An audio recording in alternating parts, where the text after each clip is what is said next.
Au nom du Père et du Fils et du Saint-Esprit, ainsi soit-il. Bien chers amis et bien chers frères,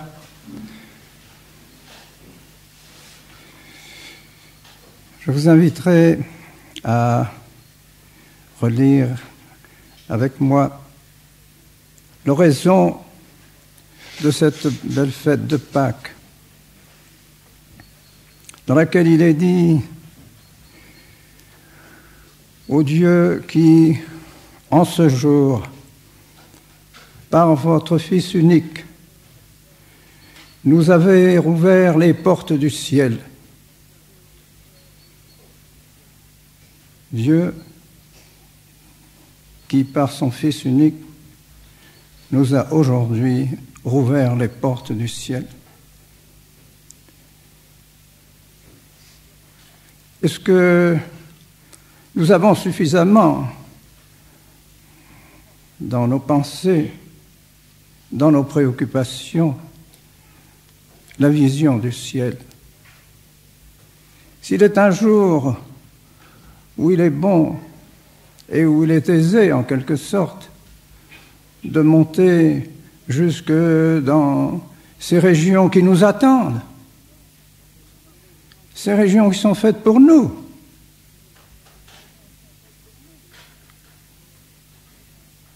tous les jours, nous avons parmi nos amis, nos connaissances, des personnes qui franchissent la limite de ce monde temporel pour rentrer dans ce monde éternel.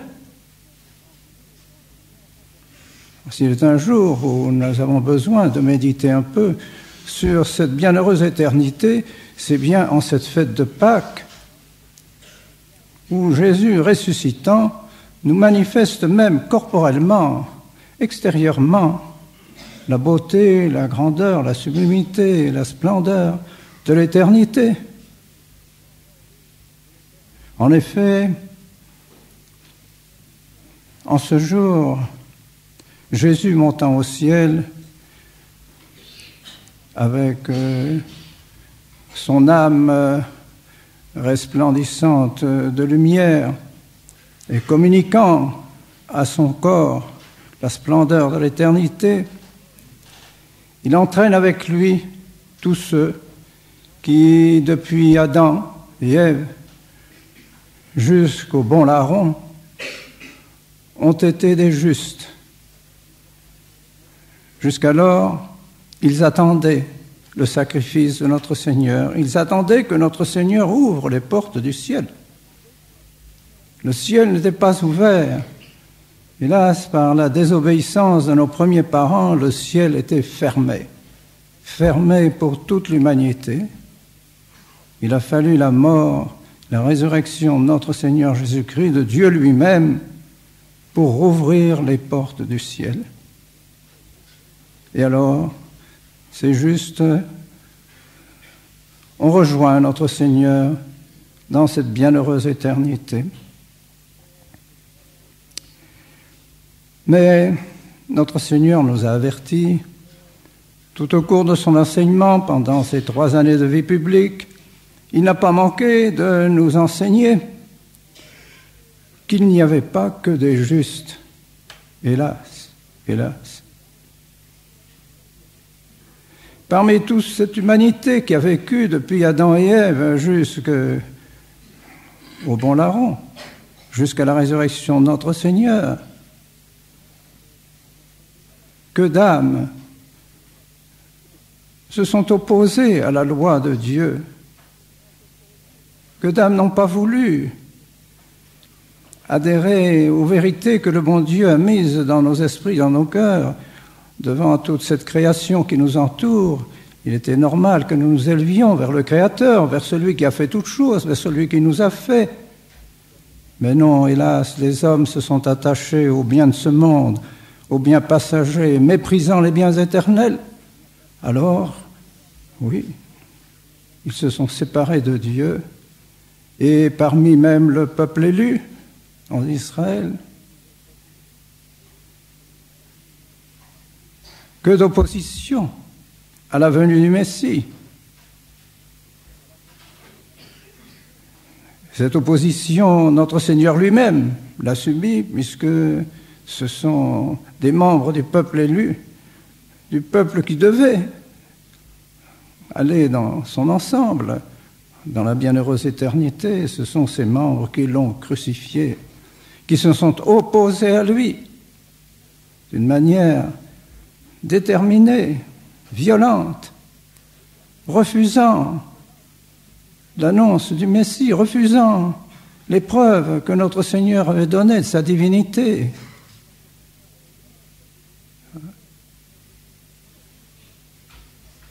C'est le grand prêtre déchirant ses vêtements et disant « Qu'avons-nous besoin de témoignages ?» Il vient de blasphémer. Blasphémer comment? Blasphémer en disant qu'il était Dieu. Blasphémer en disant qu'il était le Messie. Ils auraient dû tous se prosterner, s'agenouiller devant notre Seigneur Jésus-Christ et dire « Vous êtes le Messie. C'est vous la voie, c'est vous qui ouvrez les portes du ciel. Nous voulons vous suivre pour entrer dans le ciel avec vous. C'est vous le promis, celui qui a été promis à Israël et à toutes les nations. » Mais non. Ils se sont opposés à lui radicalement.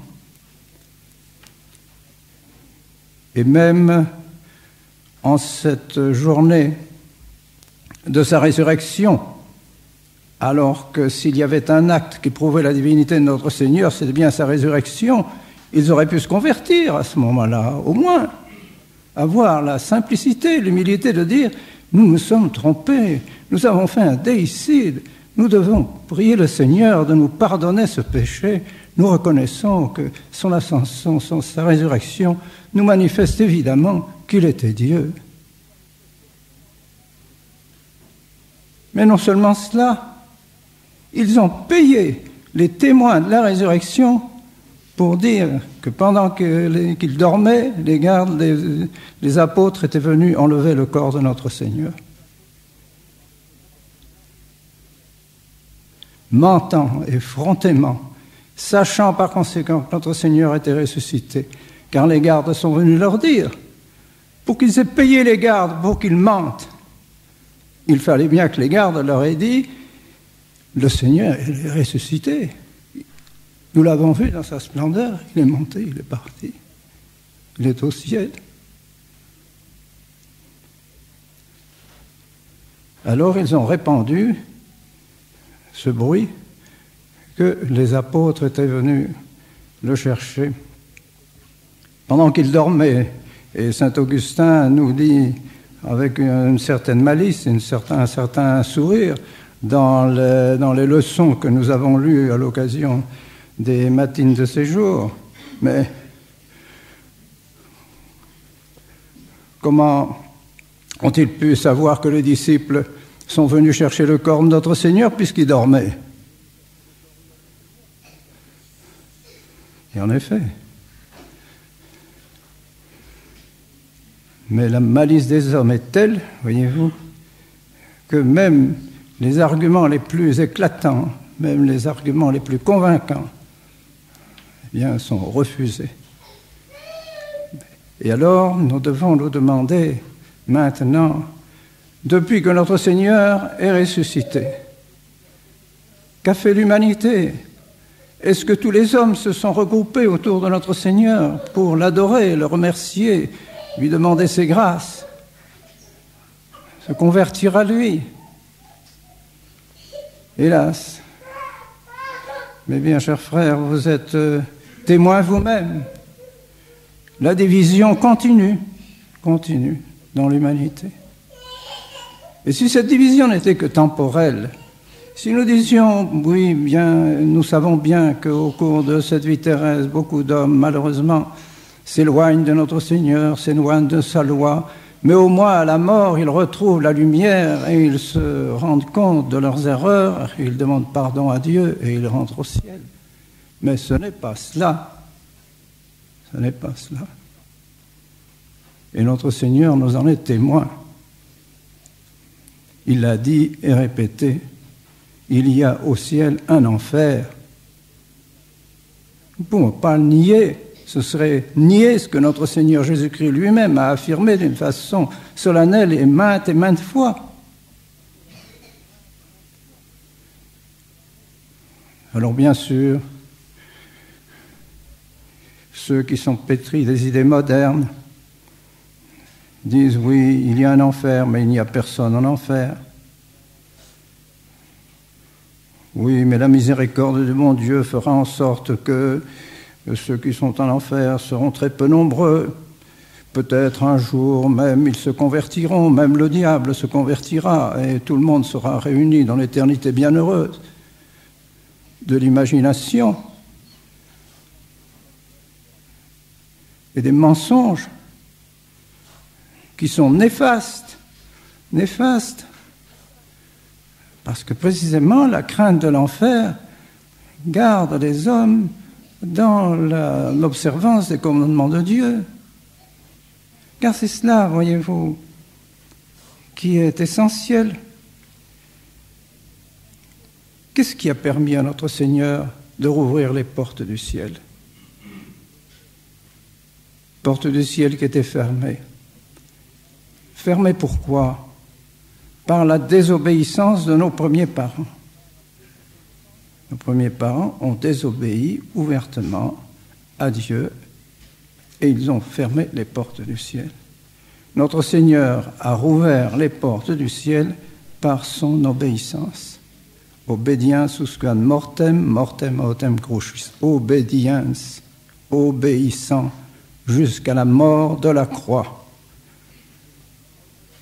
Et toute sa vie a été un acte d'obéissance, de soumission à la volonté du bon Dieu. Dans la première antienne de matine de ce matin, de Pâques, une belle antienne, il dit « Ego sum qui sum ». Je suis celui qui est. Dieu affirme sa toute-puissance. Tous les êtres lui doivent d'être, d'exister. Tous les êtres qui existent lui doivent d'être, parce qu'il est la source de l'être. Je suis celui qui est, qui donne l'être à toutes les créatures. Concilium meum non est cum impiis. Je ne suis pas avec les impies, avec ceux qui renient Dieu, avec ceux qui me renient. Mais ma volonté est dans l'observance de la loi. Dans l'obéissance à la loi se trouve ma volonté. Vous voyez, quelques paroles brèves, mais combien éclairantes. Tout est là. Dieu est Dieu. Et nous ne changerons pas Dieu. Dieu nous a créés pour être obéissants à sa loi. Il nous a donné une loi, une manière d'utiliser les biens qu'il nous a donnés. Notre intelligence, notre volonté, notre cœur, notre corps, tout est réglé par la loi du bon Dieu. C'est normal pour arriver au but qui doit être le nôtre, l'éternité bienheureuse. Donc c'est dans l'obéissance à cette loi, à cette volonté du bon Dieu, n'est-ce pas? Tel que la Sainte Vierge l'a fait, quel beau modèle que la très Sainte Vierge. Fiat. Fiat secundum verbum tuum, qu'il soit fait selon votre parole. C'est toute la vie de la très Sainte Vierge. Cette obéissance à la volonté du bon Dieu. Et c'est cela, l'esprit catholique. L'esprit catholique est profondément un esprit d'obéissance. Une obéissance radicale, totale, à la loi du bon Dieu. Le catholique répète tous les jours, maintes fois, que votre volonté soit faite sur la terre comme au ciel. Et non pas que ma volonté soit faite, mais que votre volonté soit faite sur la terre comme au ciel. Conséquent, c'est dans cet esprit-là que nous devons vivre pour suivre notre Seigneur Jésus-Christ et arriver aussi aux portes du ciel qui nous seront ouvertes. Et c'est précisément ce pourquoi, mes bien chers frères, nous avons des difficultés avec Rome. Pourquoi revenir sur ce sujet, me direz-vous? c'est un sujet trop triste. Mais non, il faut être dans la vérité. Il faut savoir ce que nous faisons. Et nous savons et nous espérons que nous le faisons en toute conscience devant Dieu lui-même et pour obéir à Dieu, pour demeurer dans l'obéissance, précisément. Parce que l'esprit nouveau qui a soufflé dans la Sainte Église est un esprit de désobéissance, voyez-vous. Et c'est cela, c'est pour ça, c'est à cela que nous opposons. Nous sommes contre la désobéissance, parce que la désobéissance, c'est ce qui a perdu les hommes. C'est ça qui nous a fermé les portes du ciel. Or, tout l'esprit du Concile est un esprit qui porte à la désobéissance. Pourquoi? Parce qu'on exalte la conscience de l'homme. L'homme a sa conscience, et c'est sa conscience qui doit le régir. Mais pas du tout.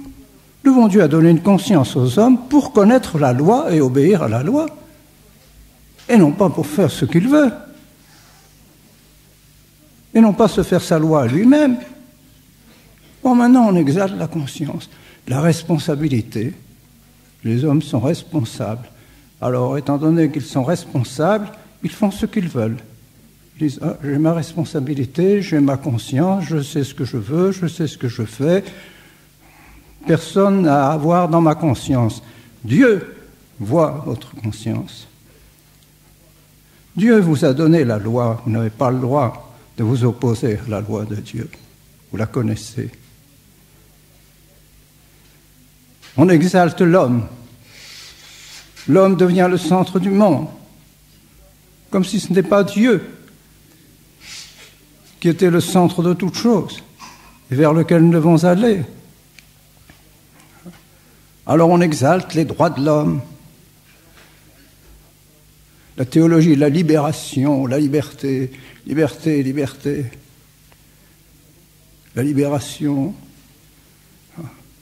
l'indépendance. Toutes ces choses sont mauvaises, foncièrement mauvaises, elles sont diaboliques. Ça, c'est l'écho des paroles de Satan à Ève et à Adam, qui ont perdu Ève et nos premiers parents. Alors des paroles comme celle-là jettent dans le péché des millions de chrétiens, de catholiques. Oui. Ce mauvais esprit qui souffle d'indépendance, du règne de la conscience personnelle, de la liberté personnelle, de la libération, fait tomber dans le péché des millions de catholiques. Aussi, nous ne voulons pas suivre ce mouvement, nous ne voulons pas suivre cet esprit. Ce n'est pas l'esprit de Dieu, ce n'est pas l'Esprit Saint, un esprit de désobéissance, un esprit d'indépendance. Nous sommes dépendants totalement de Dieu, c'est lui qui nous a fait. Il nous a donné une loi, nous devons la suivre. La loi d'amour, la loi de charité, c'est cela qu'il a mis dans nos cœurs. Aimer Dieu, aimer son prochain, tout se ramène à cela. Quelle loi magnifique! Peut-il y avoir une loi plus belle qu'aimer Dieu et aimer son prochain pour Dieu? Et tout sera amour dans le ciel, tout sera charité dans le ciel. Cette loi régnera partout. C'est d'ailleurs la loi de Dieu lui-même. Dieu est charité. C'est ce que dit l'Évangile. Dieu est charité. Et c'est cette loi de charité que Dieu a mis dans nos cœurs, dans nos âmes, dans nos consciences. Mais cette loi de charité est très sévère. On ne peut pas s'en écarter. Si on s'écarte de cette loi de charité, on tombe dans la désobéissance, on tombe dans l'opposition à la loi du bon Dieu, on tombe dans l'opposition au ciel et à l'éternité bienheureuse. Et alors, il y a l'enfer. Il n'y a que deux groupes au ciel, il restera deux groupes. Il y a le purgatoire, mais le purgatoire est une voie pour aller au ciel. À la fin du monde, lorsque Dieu aura décidé que le dernier de ses élus est né, le temps sera terminé. Les astres s'arrêteront dans leur course. Les anges viendront, sonneront de la trompette, et les corps ressusciteront les corps de ceux qui sont maintenant au ciel et qui sont, hélas, aussi en enfer. Les corps ressusciteront et viendra le jugement général. Jugement général que saint Thomas explique, une lumière particulière sera donnée à chaque âme pour voir à travers les âmes et les corps ressuscités tout ce que les personnes, les hommes auront fait par le fait même par rapport à la loi de Dieu, ceux qui sont dans le péché et ceux qui sont dans l'obéissance. Le jugement général. Et alors les anges regrouperont les élus à la droite du Seigneur et les damnés à la gauche du Seigneur. Et notre Seigneur prononcera les paroles qu'il a prononcées dans l'Évangile. Venez, les bénis de mon Père, recevez le royaume que je vous ai préparé. Allez, maudits au feu de l'enfer éternel. Et oui, ça. Voilà l'histoire de l'humanité. Voilà comment se terminera notre histoire. L'histoire à laquelle nous participerons tous, chacun personnellement. Nous sommes tous concernés individuellement. Nous ne pouvons pas nous sauver pour notre voisin. Et ce n'est pas notre voisin qui nous sauvera. Nous, personnellement, nous aurons à répondre de notre vie, de notre âme. Nous sommes donc concernés au plus haut point. Et voilà ce que nous rappelle la résurrection de notre Seigneur. Cette ouverture sur l'éternité bienheureuse. Ah, nous voudrions bien, mes bien chers frères, et je suis sûr que vous êtes tout à fait de mon avis, que nos amis qui nous ont quittés récemment, je pense aussi au bon Père Bariel, qui aimait tant vous parler d'ici, de cette chair, avec sa foi, avec un courage et un zèle extraordinaire. Nous voudrions bien que le Père Lebouge, qui nous a quittés il y a quelques mois seulement, et le bon Maître Lové, nous voudrions bien qu'il vienne ici, qu'il vienne à ma place, et qu'il vienne nous dire ce qui se passe là-haut, ce qu'est l'éternité, qu'ils voient maintenant, ils la réalisent. Nous voudrions bien qu'il vienne. Mais vous connaissez la parole de notre Seigneur aux riches qui se trouvent en enfer et qui demandent avec supplication à Abraham de bien vouloir envoyer quelqu'un du ciel, que Lazare, qui est au ciel, aille avertir ses frères. Si quelqu'un vient du ciel, ils se convertiront. Et Abraham répond non. S'ils n'écoutent pas la loi et les prophètes, s'ils n'écoutent pas les prêtres, ils ne se convertiront pas, même si quelqu'un vient du ciel. Alors, il nous reste à accepter la loi du bon Dieu, à imiter ceux qui sont nos modèles, et à imiter particulièrement et à demander l'intercession de notre bonne Mère du ciel, la très sainte Vierge Marie, pour que nous la suivions un jour dans l'éternité. Au nom du Père et du Fils et du Saint-Esprit, ainsi soit.